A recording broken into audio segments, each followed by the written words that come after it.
Hey there, Mark Braun here, president of Cambridge Engineering, and I just got done finishing my first 2 days on the board at AME. And I was just thinking about Chicago and those of you who have agreed to open up your doors and share some of your own personal journey, where you're at with those participants. And I just wanted to share a couple words of encouragement.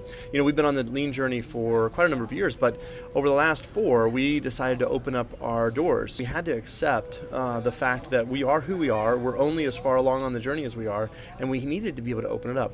I feel like there was quite a few advantages for us when we did that. I saw an acceleration in our growth. When people were sharing where we're at, they actually took ownership of that. They started to learn more aggressively how to apply the lean principles.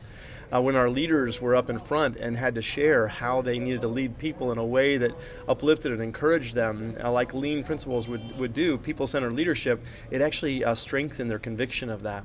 So we grew in leadership. We accelerated our journey. We are not perfect in any way, but we've had about 3,000 people through the plant over the last 4 years, and it has been one of the richest and most rewarding pieces of that. We call it Pay It Forward. It was given generously to us by people who have been experiencing that in the past, and we want to give that forward, and so there's a lot that comes back. I can tell you we've gotten tenfold what we've given, and so I hope that that's encouraging to you, and look forward to seeing your plants in October of next year. Take care.